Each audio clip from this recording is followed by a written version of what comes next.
We're talking with David Lovegrove. Is that it? Let me get my names right here. That is correct. From New South Wales, Australia. Making new friends all over the world, as I like to say. And he's into something called Paleocontact, specifically with the Norse. And, well, you know, we've talked quite a bit about that in the past, not just with Ragnarok and some of these other concepts, but also this fits very well into the idea of ancient astronaut theory. Now, there's a lot to this. It's incredibly complicated, and I was fortunate enough for David to reach out and say hi via email. He was just recently on the UFO Chronicles podcast with Nick Hunter. If you guys know that, if you don't know what that podcast is, you should definitely listen. Nick and I have been acquaintances for a while now, as of Twitter X, and he's a very good dude. But yeah, so that's what we're doing tonight. We will take some calls a little bit later in the show. Just let's get some time in with David and meet the fine fellow. And hope you guys are doing well tonight. And here we go, David from Down Under. How you doing, my man? Welcome to Troubled Minds. How are you, sir? I'm very well. Very pleased to be here. Glad to have you. I noticed that you're in Vegas, aren't you? Yeah, Las Vegas. Absolutely. Have you ever been to Vegas? Yeah. I haven't. It's just such a hub. And when I sent you some notes, I mentioned my friend Colonel John Alexander, he's ex-US Army colonel, but he was the guy that the movie The Menesterret Goats was loosely based on. And back in 1980, he was involved in this project, Stargate. And he's an older man now. I think he's in his 80s, but he's still very involved in the UFO and paranormal scene, and he lives in Vegas. So. Oh, okay. I didn't realize that. That's amazing. Yeah. Vegas is a weird one, right? We got Area 51 right up the way here. And we've talked about it a lot on the show with sort of that human resonant energy. And Vegas has all of it, right? People come here with hopes and dreams of, striking it rich on whatever, on a slot machine or a poker game or whatever the heck is going on here. And there's all the shows and just the different people coming and going. And it is a hub of at least energy. And of course, it is, dare we say, the actual, UFO capital of at least the United States. I don't know about the world, but everybody's heard of Area 51, which is fantastic. I've been up there and it's super cool. But okay, so tell us a little bit about yourself to start, so people know who we're talking with. Again, this is David Lovegrove of Viking Superpowers. Viking Superpowers. That's his YouTube channel.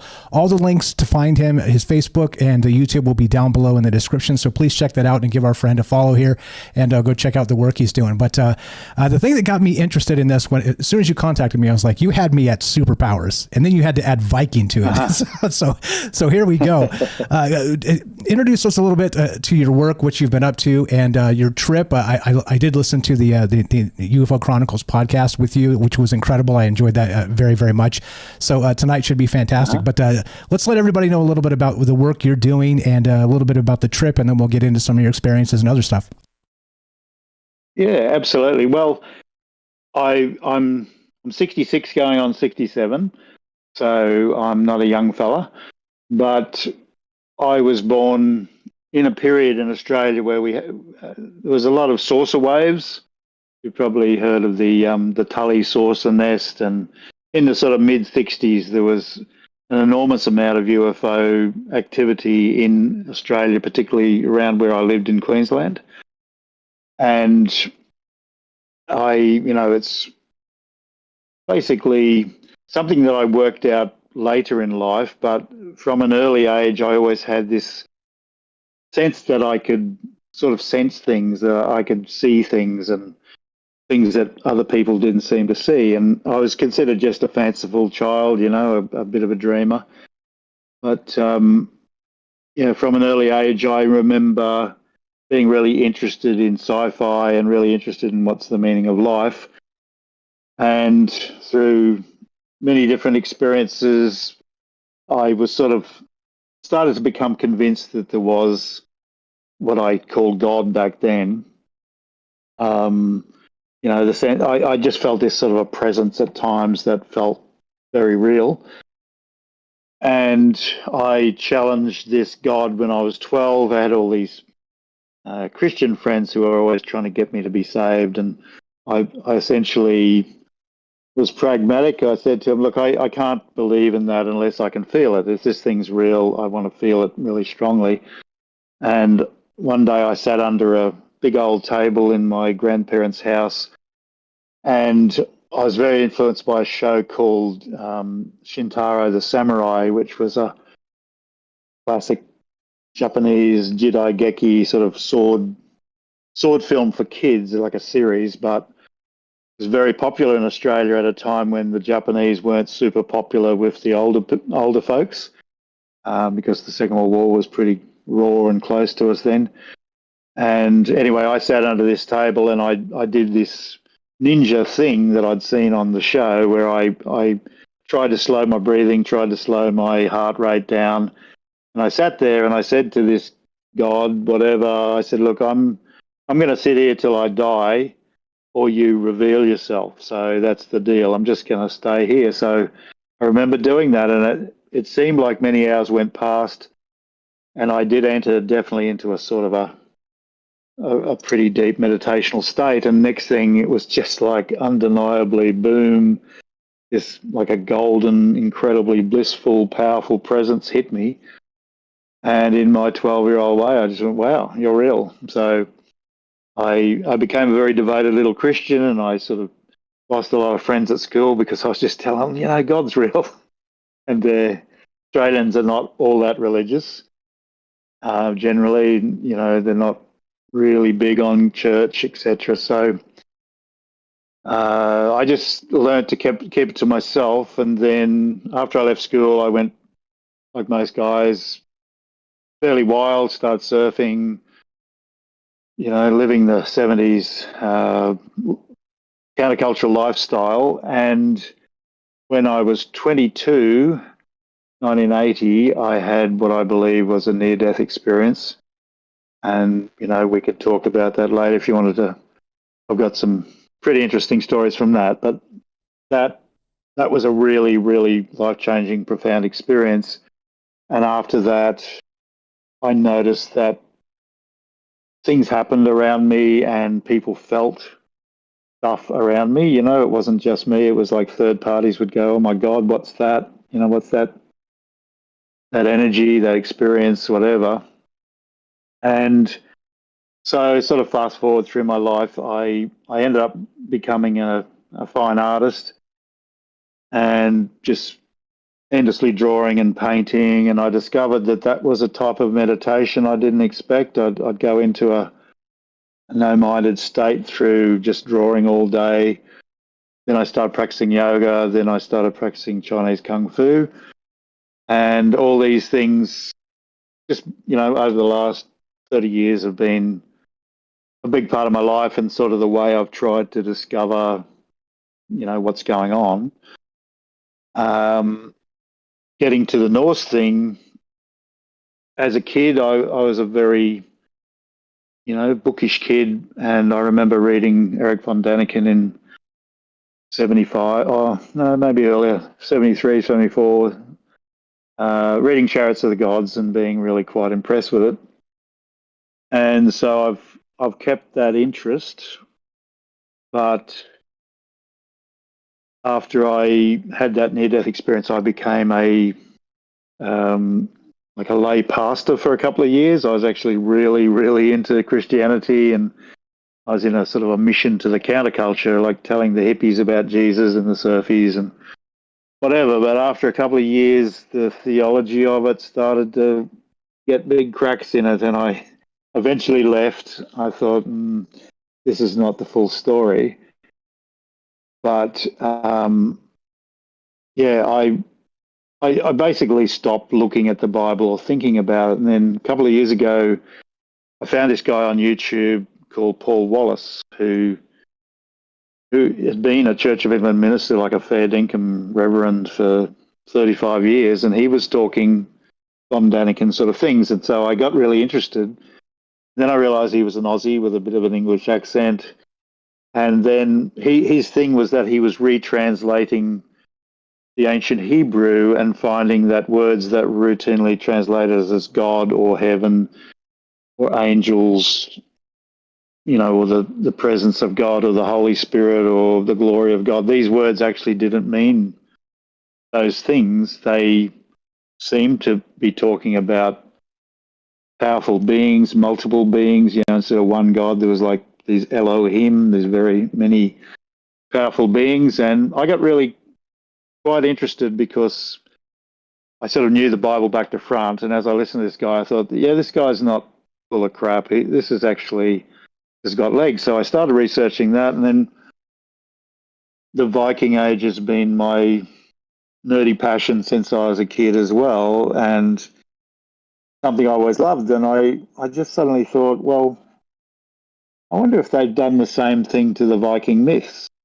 And I'd never been all that interested in the myths. I just like the gnarly Viking raiding and the ships and the old poetry and the sagas, the stories. And I've been learning that language most of my life, the Icelandic language, so I can read Old Norse.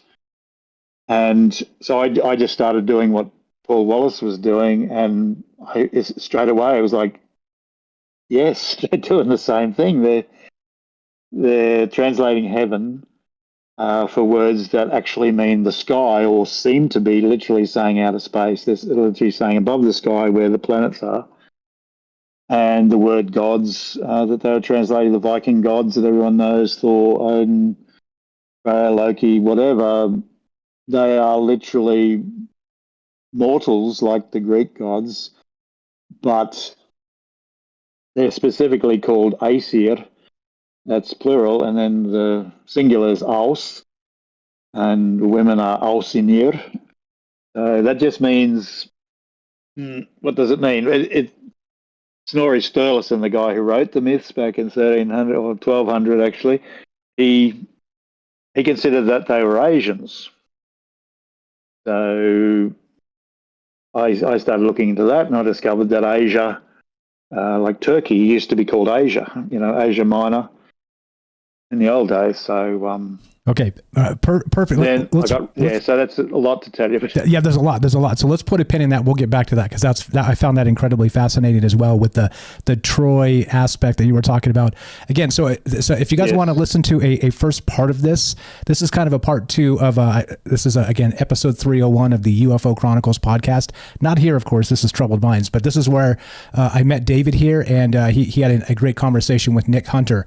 And go check that out after you listen to this, or if you're just catching up with this and want to kind of get filled in on a bunch of these details, all of that's going to be there as well. And so I don't want to copy that exactly, but maybe fill in some of the gaps that I thought were fascinating, and we'll continue with a bunch of that. I do have a question for you to start here regarding, when you challenged God and kind of went into an altered state, it was sort of a super meditative state.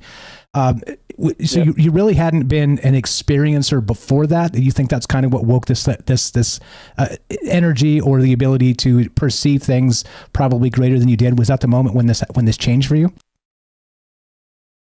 Yes, I think I was born with a gift. I've come to that conclusion, especially talking to Colonel Alexander, who is the guy who really convinced me. Like, the government actually knows that paranormal abilities are real. So he sort of said, we consider that some people have more of a gift than others. And that is actually, the Dalai Lama says that, and many other, the Asian masters say that some people are born. But definitely, I think at 12 is quite a significant age. It's often when the American Indian kids became medicine men, like at 12. For some reason, it's a sort of a thing for some boys, and I felt like I cracked the code like I was supposed to. I had to make that sacrifice of saying, I'll sit here till I die. I probably wouldn't have really died, but, I had that sort of young fella determination, like, I'm not letting you off the hook, God. You either real or not. If you don't turn up, well, I'm not believing, Yeah, like kind of give me... So when that switched on... Yeah, so I recognize that feeling every time now since I was 12. When the feeling comes, like, whoa, there it is, and it can even be in art. It can be in yoga, kung fu. It can be just listening to music sometimes. It's just a holy feeling. Just feels well above this realm, It just feels clean and super intelligent and immortal. I guess that's the right word. Absolutely. So a couple things. I want to give you more credit where credit is due here. So we're talking with David Lovegrove tonight of Viking Superpowers is the name of his YouTube channel. Again, link is going to be in the description. Check that out down below. But he learned is it Icelandic as the language? All by yourself. Yes. Over the course of years and years and years, you've studied this on and off. And during COVID, you kind of really buckled down and filled in a bunch of the gaps that you didn't recognize, or really went into the tank and learned this stuff. And now you can read old Icelandic tales of the Viking mythology and the folklore that we know of today. And it's been I don't know. Is there a ton of people that can do this in the world today? Is this kind of a rare thing? Which it seems like. Yes. It seems like it would be a rare thing. Right? Yeah. Go ahead. But I just want to give you full credit there, because he taught himself this language, guys. And that to me is absolutely unbelievable. And just, again, the testament to human inspiration and the power of things we can do when we set our minds to it. Don't ever forget, just because you didn't get a chance when you were younger, hey, we're still young, okay? Keep on punching and learning these things. But, exactly. But regarding that and some of the information you got from it, give us a quick sell. So we got about 4.5 minutes left. We'll take a break at the bottom of the hour, as you know. But give us the quick sell on Paleocontact and how it kind of fits into you learning this Icelandic and reading the original texts of these old tales. Go right ahead. Yeah, well, as I've delved into the tales with this new idea that these tales are not just of mythical gods, but they're actually about high-tech, incredible, beautiful beings that live for a really long time, but they're still mortal. They've come to the earth. I just keep finding the most incredible things. And one of my videos recently, I talked about a famous elf called Volan the Elf. And in English, he's often called Wayland the Smith. So in this story, it talks about how these three elf brothers are out skiing and hunting, and they come back to their lodge sort of high up in northern Sweden, and there's these three beautiful girls by the lake. And in the standard telling, it says there was these beautiful girls, they were Valkyries, and they had swan skins beside them, right?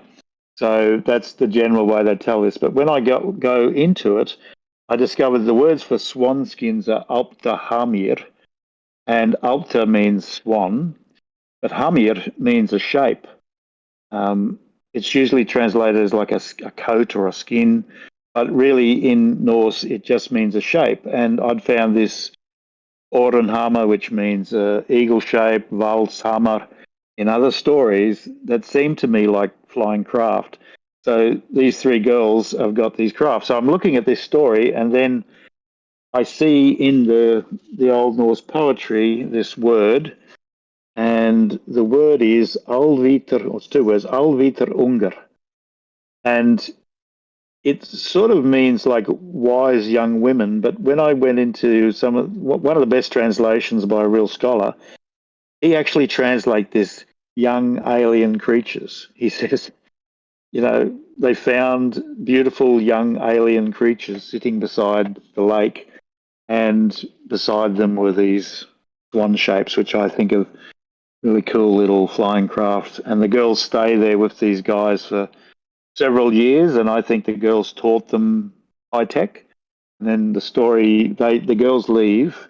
The guys are pretty heartbroken, but all this stuff happens, and it leads to this really fascinating brooch I found in Sweden when I went there, which I'd like to tell you about, which really is an artifact of some kind of flying craft with jets, and it's really very interesting. Yeah, well said, all that. Norse Paleocontact is what we're talking about tonight here. We're with Viking Superpowers. It's David Lovegrove. And there's a lot to this. Like I said, part one, if you kind of want to fill in the gaps, don't go listen to it now. Listen to it after this. But again, episode 301 of the UFO Chronicles podcast is where I listened to this today. It was fantastic. And so the deal is this, right? Paleocontact is basically the ancient astronaut theory. It is the Eric von Daniken way of looking at this. And, I always make the joke, because we're all over the place on this show with not just sort of the frenetic energy usually. And, we take a ton of calls and have a ton of ideas flowing through. But I always make the joke, hey, why not? Ancient astronaut theorists say yes, just like the show, right? But in this case, this is almost the exact same thing, except we're talking about the Norse Paleocontact with back to the Bronze Age and even further beyond that. And so there are some, let's say, connections that make some sense here. And there's a ton of stuff I want to get into tonight. I want to talk about the gods, whether you hinted that they may be more real than we think in some ways. So I'd love to talk about that. We got tons of stuff coming tonight, guys. Again, Paleocontact is what's on deck. The Norse specifically, I'm calling this Blueprint of the Gods. We're here with Viking Superpowers tonight. We will take your calls a little bit later. I just want to make sure we get a lot out of Dave here before we start interjecting him with a bunch of different questions and taking this sideways and upside down. So please be patient with the phone calls just yet. The phone lines will be up momentarily, but we're going to get to a good conversation and fill in some of the gaps here. So you guys, I'm trying to make it so you guys don't have to hear the same podcast twice, because I did listen to that one, as I said, but then it's hard to not kind of skip around because there's a lot to tell. So I'm doing my best here. We will fill in a bunch of these blanks, but lots of stuff happening here, and we'll get to David's trip as well, where he actually a lot of people do research on the interwebs, right, online. He actually went out and did the trip of his life recently this year and went and visited some of these places. And we're going to hear more about that as we go tonight. And again, looking to hear from you guys a little bit later. Like I said, let's hold the phone calls off for just a little bit, but more Troubled Minds coming up. And the question really becomes with this first contact. Okay, we've talked about first contact on Troubled Minds quite a lot, what it looks like in the modern time with all the UFO hearings and this type of thing. But what if this has been, something ongoing pretty much forever,